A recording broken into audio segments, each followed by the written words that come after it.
하나님 아버지 감사드립니다. 어둠 속에 있던 저희들에게 진리의 빛을 밝히심으로써 문 백성들을 바른 길로 가도록 인도하시는 하나님 찬양 받으시옵소서.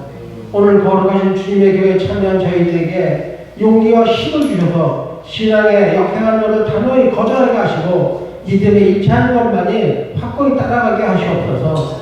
은혜의 주님, 지난 날들을 돌아보며 허물 가득 찬 죄인들이 여기 섰습니다. 벌써 한 해의 절반을 보내고 말았으나 저희의 달라진 것은 힘이 적고 새 사람을 입은 모습이 전혀 이루어지지 못하고 있습니다.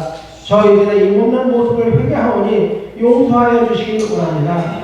저희들에게 과연 주님 보시기에 교회할 만한 믿음이 있는지 심히 부끄럽지만 오직 주님께서 원하시는 믿음만 갖게 되기를 소원합니다. 아무리 힘들고 괴로운 일이 있다 할지라도 믿는 사람으로서의 본분을 다하며 살아갈 수 있는 저희들에게 하여 주시옵소서. 이 시간도 주님 앞에 겸손히 머리 숙여 기도하오니 저희를 긍휼히 여기시고 육신에 필요한 모든 것뿐만이 아니라 결국은 생활에 있어야 할 것도 충분하게 채워 주시옵소서. 저희는 주님이 기르시는 양이 오니 주 안에서 평강을 얻기 원합니다.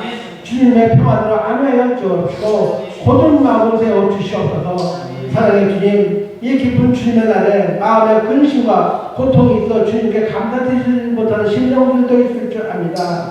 주님께서 저들의 상한 심령을 위하여 주옵시고 깨끗하게 치료하여 주셔서 주님 주시는 평안으로 안정을 되찾고 주님께 감사한 복된 삶을 살 수 있도록 축복하여 주시기 원합니다. 은혜의 주님, 이 시간 특별히 간구하기는 저희 주은혜 감사교회가 복음을 파송한 일에도 힘쓰며 기도와 구제에도 힘을 써서 머리 대신 주님의 명령을 순종하는 쓰임받는 교회가 될 수 있도록 이끌어 주시옵소서. 오직 주님의 영광만을 위하여 주님의 형제들에게 부족함이 없는 교회가 되게 하셨고 날마다 믿음의 역사가 나타나고 증거되는 복된 주은혜 감사교회가 되게 하시옵소서.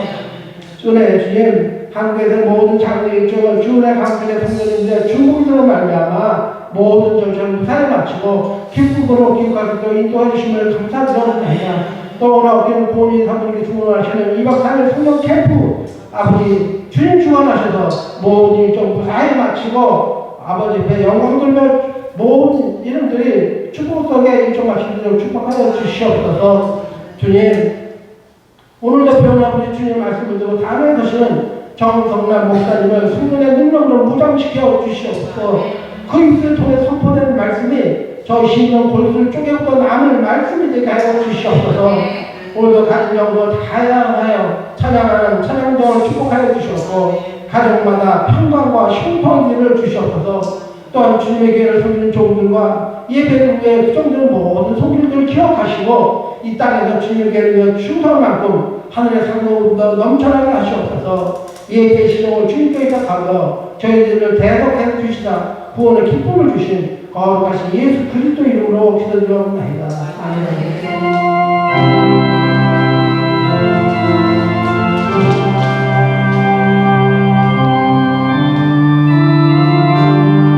주신 말씀 같이 보도록 하겠습니다. 오늘 주시는 하나님의 말씀은 마태복음 5장 3절 말씀입니다.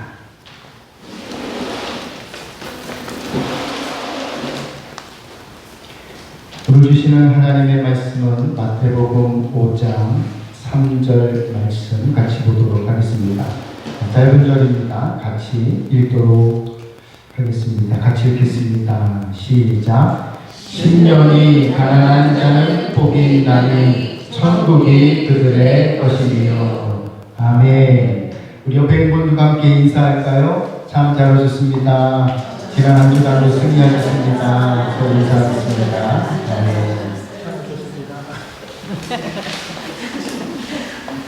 네, 지난주에 뵙고 이번주에 뵈니까 또 반갑죠? 네, 반갑습니다. 오늘 성경은 우리가 잘 알고 있는 산상수훈 또는 산상설교라는 큰 주제를 담고 있습니다. 이 산상설교는 마태복음 5장부터 7장까지 이어지게 되는데, 마태복음 4장을 보면 예수님이 제자들과 함께 매우 바쁜 사역을 하고 있다는 것을 볼 수가 있고요. 그리고 마태복음 4장 마지막 부분에 보면 예수님께서 수많은 병든 사람들 고치시고 귀신 들린 사람들, 간질하는 사람들, 중풍병자들을 다 고치셨다 이렇게 기록이 되어 있습니다. 그래서 사람들이 더 많이 예수님께로만 오는 거예요. 소문이 너무 많이 나니까.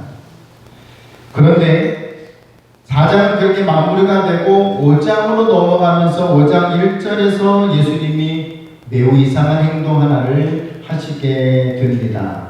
자, 5장 1절 같이 읽어볼까요? 시작. 예수께서 무리를 보시고 산에 올라가 앉으시니 제자들이 나온지라. 자, 예수님이 산에 올라가셨는데 왜 올라가셨습니까? 누구 때문에?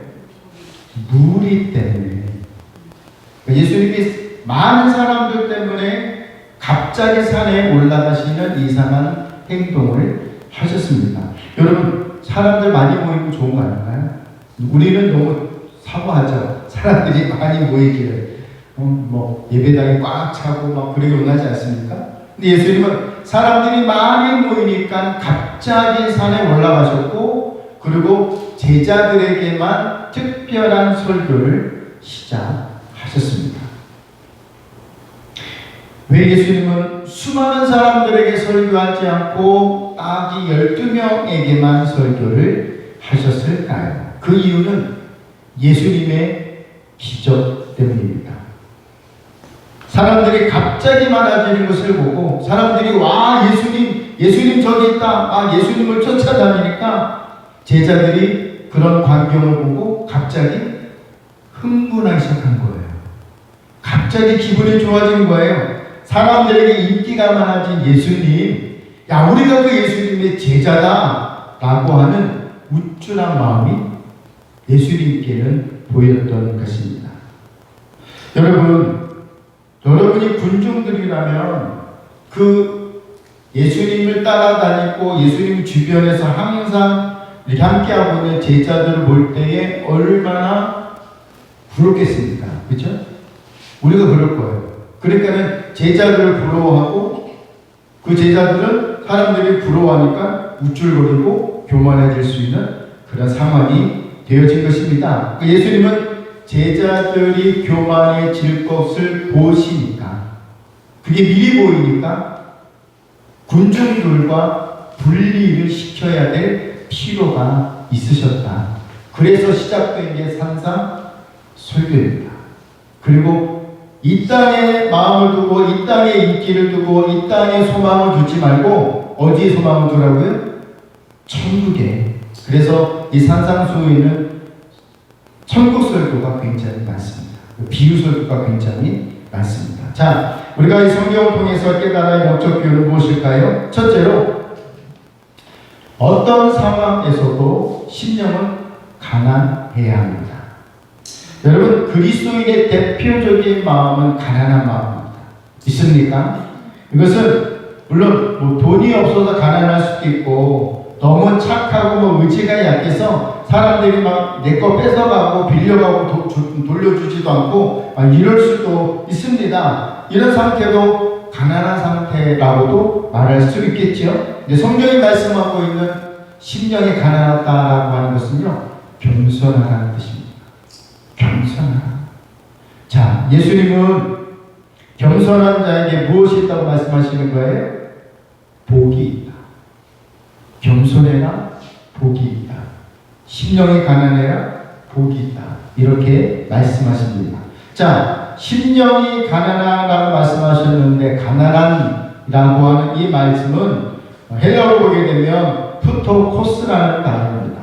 가난한 자, 푸토코스라는 단어인데, 이 단어의 뜻이, 노란 것이 뭐라고 있습니까? 철저하게 가난한 상태, 완벽하게 가난한 상태, 구제불능의 상태라고 말합니다. 이 사람은 다른 사람의 도움을 받지 않고서는 일어설 수 없는 그런 상태, 이런 마음이 가난한 마음이다 라고 성경이 우리에게 말씀하고 있는 겁니다. 예수님은 단순히 우리에게 돈이 없고 집이 없고 직장이 없이 철저하게 가난하라고 말씀하시고 있는 것만은 아닐 것입니다. 이 짧은 한 줄에 담겨있는 영적 교훈은 무엇일까요? 자, 심령이 가난하다라고 하는 것은 무엇일까? 첫째로 보게 되면 자기 죄를 발견하고 나는 연약합니다 라는 사실인 것을 깨달아 알으라고 하는 것입니다. 다시 말씀드린다면 우리가 하나님 앞에서 이런 존재가 되어야 합니다. 어떻게 되어야 된다고요? 산산조각이 나야 합니다. 여러분, 완전 우리는 깨져야 합니다. 보기 좋은 상태, 뽐내고 때깔도 좋고 모양도 좋은 그런 상태가 아니라 우리가 완전히 깨져 버려야 하는 것입니다. 성경에서는 누가 산산조각이 났을까요? 성경에는 대표적으로 모세를 볼 수가 있습니다. 모세는 어떤 상태였죠? 이집트의 왕자였습니다. 부족함이 없어요. 최고의 권력 중에 하나입니다. 그런데 그가 산산조각이 나서 애굽의 왕자가 아닌 자로 살아갑니다. 자, 불꽃 가운데 앞에 있는 모세는 지금 어느 상태입니까? 나는 아무것도 아닙니다 라고 엎드려져 있습니다. 하나님, 나는 아무것도 아닙니다. 나는 말도 못해요. 하나님, 나는 아무것도 못해요 라고 그렇게 하나님 앞에 고백하고 있습니다. 그는 당당했던 모습이 아니라 이제는 너무 겸손하고 낮아진 모습을 하고 있습니다. 하나님은 이 상태까지 만들어 놓은 거예요. 완전히 산산조각이 난 한 인생을 통해. 근데 하나님은 그 인생이 그렇게 끝나는 게 아니라 겸손하고 낮아진 산산조각 난 그 영혼에게 하나님의 능력을 채우셔서 이스라엘 백성들을 출애굽시키고 가나안으로 들어가게 하는 위대한 인물이 되게 하셨다는 사실을 우리는 보게 됩니다. 자, 우리가 하나님 앞에서 자랑할 게 무엇일까요? 우리가 무엇을 가졌길래 하나님 앞에서 당당하게 설 수 있을까요? 하나님이 원하시는 사람은 어떤 사람입니까? 하나님이 원하시는 사람은 마음이 가난한 사람. 있습니까? 둘째로 보게 되면 가난한 사람은요, 계산하지 않습니다. 이해타산. 내가 이만큼 줬으니까 저 사람도 나에게 이만큼 줘야지. 이런 이해타산이 없다라고 하는 것입니다. 여러분, 가난한 마음은 왜 계산하지 않을까요? 내세울 것도 없고 주장할 것도 없는 인생이기 때문에 그렇습니다. 심령이 가난한 사람에게는 오직 온유와 순종과 겸손만 있다라고 하는 게 성경이 주고 있는 메시지입니다. 자, 우리가 하나님 앞에서 스스로 아무것도 아니라는 것을 깨달을 때에 우리가 가장 순수해질 수가 있습니다. 가장 필요할 수가 있어요. 사랑하는 성도 여러분, 가난한 마음은요, 열등감에 빠지지 않습니다. 근데 가짜로 가난한 사람들 있잖아요. 그냥 자존심은 있는데 돈은 없는 사람. 이런 사람은 열등감 빠지거든요. 내가 옛날에 잘 나갔었는데, 내가 옛날에 어떤 사람이었는데, 이거는 열등감에 빠져 있어요. 가난한 상태인데 열등감에 빠져 있다? 그거는 성경적 가난한 마음이 아닙니다. 여러분, 가난한 마음은 남들과 비교하지 않아요. 저 사람은 좋은 옷 입었네, 명품 옷 입었네, 좋으네. 자신과 비교해서 내가 너무 초라해 보이니까 그 사람과 만나기 싫고 상대하기 싫고 말하기 싫고 이러지 않습니다. 가난한 사람은 세상의 난잡한 것들로 자신을 채워가지 않습니다. 산상수훈에서 예수님은 서서히 어깨에 힘이 들어가고 목에 힘이 들어가는 그런 제자들에게 이렇게 말씀하시는 거예요. 산상수훈을 쭉 오랫동안 말씀하시면서 이 세상 것들보다 더 중요한 것이 있다. 그게 하나님의 나라다. 믿습니까? 우리가 왜 예수님 믿습니까? 천국 가려고. 그렇죠? 근데 산상수훈에서 말씀하고 있는 천국은 해븐이 아닙니다. 해븐은 우리가 죽어서 가는 곳이 해븐이고요. 산상수훈에서 말씀하고 있는 천국은 킹덤 오브 갓입니다. 하나님의 나라예요.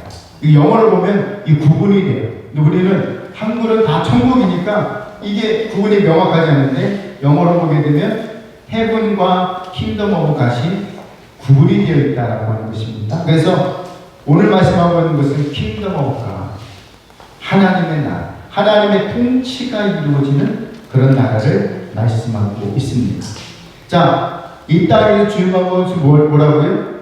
하나님의 나라다. 믿습니까? 세 번째로는 가난한 마음은 온유합니다 라고 하는 것입니다. 온유함입니다. 여러분, 가난한 자가 이 세상을 어떻게 살아갈 수 있습니까? 무엇으로 살아갈 수 있을까요? 가질 것이 없는데, 주머니에 돈도 없고 지갑에 돈도 없는데, 집도 없는데, 직장도 없는데, 학력도 없고 아무것도 없는데 어떻게 살아갈 수 있을까요? 그러나 가난한 마음에 가지고 있는 강력한 힘이 있습니다. 여러분 들어보십시오. 기가 막힌 심정으로 하나님을 갈망하는 자리에 서게 된다는 것입니다. 저는 캐나다 사는 게 참 감사하고 좋아요. 너무 좋습니다. 그런데 캐나다의 삶의 단점이 뭔가 하면 부족함이 없어요. 특히 이 온타리오주. 아프면 병원 가는데 돈 들지 않아요. 애 낳아도 돈 들지 않아요. 은퇴하면 나라에서 공무원 됐다고 돈 줘요. 이 불편함이 없어요. 그냥 다 먹여주고 챙겨주고 막 하니까 나 못 살 것 같아요. 정부한테 신고하면 정부가 가난한 사람도 챙겨주잖아요. 또 홀로 된 사람들 또 챙겨주잖아요. 그럼 이게 부족함이 없으니까 정부한테 손을 벌리고 하나님한테 손을 안 벌려요. 근데 하나님은 그렇지 마라. 완전히 깨져서 하나님만 있으면 돼요. 하나님만 필요해요 라고 그 중요한 사실을 알라고 말씀하고 있는 것입니다. 그래서 가난한 자의 강력한 마음은 힘은 뭐예요? 하나님을 갈망하는 자리에 간다라고 하는 것입니다. 하나님을 전적으로 의지하며 사는 법을 깨닫게 됩니다. 이것이 가난한 사람의 최절정의 모습입니다.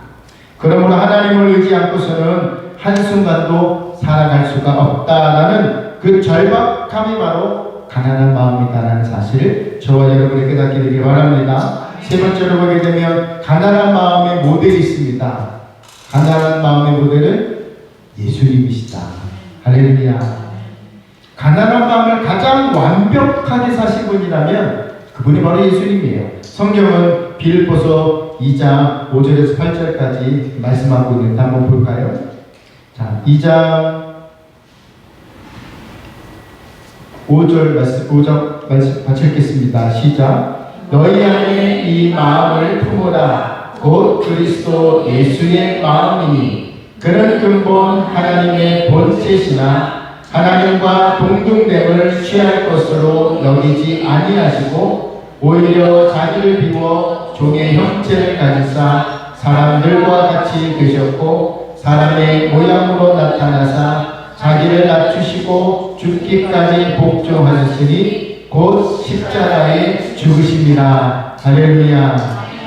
우리는 이 말씀에서 인간이 되신 하나님의 겸손을 보는 것입니다. 인간이 되신 하나님의 겸손이에요. 자기를 비워 종의 모습으로 오신 예수님, 죽기까지 복종하신 예수님, 이분이야말로 가장 가난하게 사신 분이 아니십니까? 예수님은 철저하게 자기 뜻이 아니라 하나님의 뜻, 자기의 감정과 자기의 말이 아니라 하나님이 주신 계획을 가지고 사셨다라고 하는 것입니다. 그리고 예수님은 하나님을 위해서 우리 때문에 죽으셨다. 이 짧은 성경이 우리에게 다 말씀을 주고 있습니다. 자, 예수님은 어떠셨습니까? 누가복음 22장 42절에 이렇게 말씀을 하고 있습니다. 같이 읽겠습니다. 시작. 이르시되 아버지여 만일 아버지의 뜻이여든 이 잔을 내게서 옮기시옵소서. 그러나 내 원대로 마시옵고 아버지의 원대로 되기를 원하나이다 하시니. 자, 내 원대로 말고 아버지의 원대로. 이게 겸손입니다. 내 마음대로 내가 원하는 대로가 아니라 하나님이 원하는 대로. 오늘날의 많은 목사님들이 하나님이 원하시는 교회가 아니라 자기가 원하는 교회를 하고 있지 않습니까? 장로님들, 권사님들, 하나님이 원하시는 교회가 아니라 자기들이 원하는 교회를 섬겨가고 있지는 않은가? 우리는 점검해 볼 필요가 있습니다. 예수님께서 얼마나 가난하게 사셨는지 성경은 이렇게 말씀을 하고 있습니다. 읽겠습니다. 여우도 굴이 있고 공중에 새도 거처가 있는데 인자는 머리 둘 곳조차 없다. 예수님은 머리 둘 곳이 없었다. 잘만한 곳이 없었다라고 말씀을 하고 있습니다. 시편 기자는 하나님께 이렇게 고백을 하고 있습니다. 같이 읽겠습니다. 여호와 우리 하나님과 같은 이가 누구리요? 높은 곳에 앉으셨으나 스스로 낮추사 천지를 살피시고 라고 했습니다. 높으신 분이 스스로 낮아지셔서 우리와 같이 되셨고 우리와 같이 절제되고 우리와 같이 피곤하고 어려운 삶을 스스로 사셨다. 스스로 거기에 결박당하셨다. 왜냐하면 우리를 사랑하시기 때문에 그렇게 하셨다라고 하는 것입니다. 그래서 예수님이 이렇게 우리에게 말씀을 하고 있습니다. 같이 읽겠습니다. 나는 마음이 온유하고 겸손하니 나의 멍에를 메고 내게 배우라. 그리하면 너희 마음이 쉼을 얻으리니. 믿습니까? 믿습니까? 우리의 가난한 마음은 예수님으로 채워질 때에 만족할 수 있다라는 사실입니다. 마지막으로 묵상해 볼 것은 이것입니다. 마음이 성경에서 마음이 가난한 자가 받게 되는 복이 무엇인가라고 말씀하고 있는데 어떻게 말씀하고 있습니까? 천국을 소유하게 된다. 여기 천국은 뭐라고 그랬어요? 헤븐이 아니라 킹덤 오브 갓. 하나님의 나라. 하나님이 예수님이 재림하셔서 오셔서 이 땅에서 이제 통치하실 그 하나님의 나라를 소유하게 된다라고 말씀하고 있는 것입니다. 여러분, 예수님의 마음은 예수님은 부자가 천국을 소유하게 된다라고 말씀하고 있지 않으세요? 마음이 가난한 자가 천국을 소유하게 된다. 여러분, 성경에 많은 사람들이 예수님이 계신 곳으로 왔습니다. 여러분, 이 수많은 사람들이 예수님을 쫓아다닌 이유가 무엇이었습니까? 회개하라, 천국이 가까웠다, 이 말씀을 듣고 이 말씀을 더 듣고자 해서 예수님께 왔을까요? 결코 그렇지 않습니다. 사람들이 예수님께 온 이유는 예수님의 기적을 받기 때문입니다. 물론 그 기적 때문에 예수님께 올 수 있겠죠. 그 기적 때문에 하나님을 만날 수 있겠죠. 좋은 하나님의 사람으로 변화될 수 있겠지요. 그런데 보통은 그렇지 않습니다. 기적을 보고 똑같아져요. 본인이 기적을 경험했음에도 불구하고 똑같아진다라고 하는 것입니다. 그러니까 기적이 사람을 변화시키는 게 아니에요. 예수님을 만나야, 성경을 들어야 사람이 변화되고 사람이 성숙되어진다는 것입니다. 자, 저와 여러분이 교회를 다니는 목적이 무엇인가라고 하는 것입니다. 여러분 스스로에게 한번 대답을 해보십시오. 나는 왜 교회 다니지? 나는 왜 주은혜 감사 교회를 다니지? 다른 교회들도 많은데 나는 왜 다른 종교들도 많은데 왜 꼭 기독교를 나의 종교로 삼고 교회를 다니지? 한번 생각을 해볼 필요가 있습니다. 진솔하게 한번 생각을 해보십시오. 성경은 예수님의 어떤 모습을 보여주고 있습니까? 예수님은 대중의 인기와 환호와 환영에 머물러 계시지 않았습니다. 마태복음 4장까지는 예수님이 그 속에 계셨어요. 왜냐하면 사람들을 고쳐주셔야 되니까, 사람들을 말씀을 전해주셔야 되니까 사람들이 환호하고 박수치고 좋아하는 곳에 계셨습니다. 그런데 예수님은 평정심을 이루고 예수님은 그거에 대해 영향을 받지 않으시는데 제자들 때문에 거기에 더 머물러 있으면 안 되겠다고 판단하신 것이지. 그래서 무리를 떠나 산에 올라가셨다. 예수님의 이 이상한 행동을 우리는 깊이 묵상해 볼 필요가 있습니다.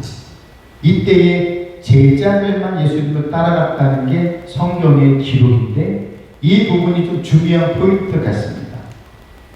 자, 여러분 보십시오. 교회는 대중 속에 있습니다. 교회는 대중들을 모으고 있습니다. 그런데 대중에 빠지면 안 된다는 사실. 매우 어려운 일입니다. 여러분 한 분 한 분이 저에게 한마디씩만 해줘보세요. 여기 한 25명, 30명 정도 되시는데 한 분 한 분 저한테 얘기해보세요. 저는 머리가 돌고요. 그냥 30명이 나한테 막 자기의 피로들을 얘기해보세요. 목사님 교회는 일해야 됩니다. 목사님 목사님 그럼 자다가도 경쾌할 것 같아요. 오히려 보십시오. 근데 대중을 쫓아가면 안 돼. 성경은 신문주의입니다. 하나님 한 분만 보고 가는 것이지 사람 보고 가는 게 아닌 게 교회인 것을 여러분들이 도와주셔야 됩니다. 1절에서 눈여겨볼 것은 하나가 단어 하나가 있는데 예수님이 산에 올라 앉으셨다라고 했습니다. 이 앉으셨다라고 하는 이 느낌은 뭐냐면 뭔가 목적이 있으셨다라는 거예요. 목적이 없으면 앉지 않으셨을 거예요. 서성거리거나 뭔가 불안해가지고 왔다 갔다 하거나 막 이러셨을 텐데 예수님은 제자들을 따로 부르셔서 산에서 딱 앉으셨습니다. 그리고 천국 복음을 그들에게 전해주시는 거예요. 그래서 산상설교는 매우 진지한 겁니다. 예수님이 앉으셨어요. 뭔가 목적이 있으셨어요. 제자들에게 진지하게 말씀하셨어요. 이게 산상수훈의 설교의 진짜 이유입니다. 이제 여러분, 우리는 이 세상을 어떻게 살아가야 할까요? 이 질문이 너무 진지합니다. 우리는 어떻게 살아가야 할까요? 우리가 어떻게 살아가야 천국에 죽어서 천국에 가고 또 킹덤 오브 갓 하나님의 나라에 들어가 살 수 있을까요? 오늘 성경은 심령이 가난한 자를 심령이 가난한 채로 살아가야 한다고 말씀합니다. 그러나 세상은 우리들에게 유혹을 합니다. 아니야, 가져야 돼. 가져야 돼. 차도 있어야 되고 집도 있어야 되고 직장도 있어야 되고 공부도 학위도 있어야 되고 스펙도 있어야 되고 라이센스도 있어야 되고 막 자꾸 뭔가를 가지려고 해요. 캐나다 처음 왔을 때 캐나다에서 쓸 수 있는 크레딧 카드가 하나도 없었습니다. 그죠? 여러분도 다 그랬죠? 근데 살다 보니까 지갑에 많아지는 건 뭐예요? 캐시가 아니라 카드만 많아지는 여기저기 카드만 우리 카드만 많았는지 모르겠어요. 뭐 드라이버 라이센스도 카드죠, 뭐 헬스 카드도 카드죠, 보험 카드도 카드죠. 뭔 놈의 카드가 이렇게 많아지는지 카드만 이렇게 많아집니다. 근데 보니까 성경이 우리에게 말씀하고 있는 것들은 그런 것들을 내려놓을 필요가 있다는 말씀을 하시는 거예요. 우리가 막 추구하고 있는 중요하게 생각하는 그 학위, 라이센스, 뭐 직위, 어떤 삶의 라이프, 골프도 좀 쳐야 되고 여행도 좀 가야 되고 뭐 그런 모든 인생의 욕구들을 이제는 좀 내려놓아야 한다. 그게 마음이 가난한 사람이다. 그렇게 우리에게 말씀을 하고 있습니다. 근데 이게요, 이 말씀이 너무 진지한 거예요. 스쳐 지나가는 말이 아니라 너무 진지해서 한 줄로 딱 정리한 거예요. 마음이 가난해라 천국을 소유하게 된다. 사랑하는 성도 여러분, 우리가 무엇을 내려놓아야 할지를 함께 묵상하시기를 바랍니다. 세상 사람들과 다르다는 것을 어떻게 보여줄 수 있는지를 함께 묵상할 수 있게 되기를 바랍니다. 주님 오실 날이 멀지 않았습니다. 주님이 오실 날이 멀지 않았습니다. 지금 지구의 징조가 그것을 분명하게 이야기하고 있습니다. 우리가 이 말씀을 믿는다면 지금은 뭔가 잡을 때가 아니라 잡은 것을 내려놓고 십자가를 붙들어야 될 우리의 삶의 지혜가 있어야 될 줄 믿습니다. 예수님의 말씀, 성경의 가르침을 믿음으로 받으십시오. 몸부림치며 이 말씀을 따라가기를 소망하십시오. 그러면 우리들에게 이루어진 천국이 보이고 하나님의 나라가 보이게 될 줄 믿습니다. 함께 기도하겠습니다. 이 시간 함께 우리가 통성으로 기도하기 원하는 것은 마음이 가난해야 합니다. 아직도 우리가 중요하게 여기는 것이 있습니까? 그것 때문에 우리가 아둥바둥하며 그것 때문에 상처를 주기도 하고 상처를 받기도 하고 그것 때문에 우쭐거리고 교만하고 하나님의 나라가 보이는 게 아니라 이 세상에도 크게 보이고 있지는 않습니까? 주의 감사교회 성도 여러분, 하나님의 나라를 크게 볼 수 있게 되기를 바랍니다. 십자가를 크게 볼 수 있게 되기를 바랍니다. 주님을 따라가는 우리의 발걸음이 좁은 길, 좁은 문에서 춤을 추며 노래하는 인생이 될 수 있도록 거룩한 성도, 기쁨의 성도가 될 수 있도록 우리 모두를 축복해 달라고 함께 주님을 부르며 동성으로 기도하겠습니다. 주여, 아버지 하나님, 아버지 하나님 감사합니다. 오늘도 우리에게 역사하신 아버지 하나님께 감사를 드립니다. 오늘 성도님에게 주시는 메시지, 마음이 가난해야 한다고 하시는 그 말씀, 우리가 이 말씀을 믿음으로 받아 아멘 아멘 순종하는 그 모두가 되게 하여 주옵소서. 하나님, 소유할 때가 아니라 내려놓을 때입니다. 하나님, 지금 우리가 세상의 어떤 스펙과 이력과 학위와 온갖을 소유했다라고 하는 것들을 가지고 나아갈 때가 아니라 지금 우리는 다 내려놓고 십자가만을 붙들고 천국이 있음을, 천국을 더 크게 보는 우리가 되어야 될 줄 믿습니다. 하나님 아버지 도와주옵소서. 역사하여 주옵소서. 오늘도 우리가 하나님 앞에 나만의 삶을 살아가게 인도하며 성령의 도우신 은혜를 받으며 오늘도 겸손한 자로, 낮아진 자로, 순종하는 자로, 사랑하는 자로, 용서하는 자로 주 앞에 서가는 우리가 되도록 역사하여 주시옵소서. 아버지 하나님 감사합니다. 은혜를 도와시고 사랑의 역사, 믿음의 역사로 하나님 인도하여 주시옵소서. 아버지 감사합니다. 그동안 어저께까지는 우리가 뭔가가 있어야 되겠다라고 뭔가를 잡으려고 아둥바둥 살아왔더라면 이제는 이 말씀을 듣고 깨닫고 아멘으로 삼아 이제는 잡을 때가 아니라 내려놓고 겸손하고 낮아질 때임을 믿고 오직 하나님의 나라를 크게 보는 우리 주의 감사교회 성도들이 되게 하여 주시옵소서. 예수님의 이름으로 기도하옵나이다. 아멘.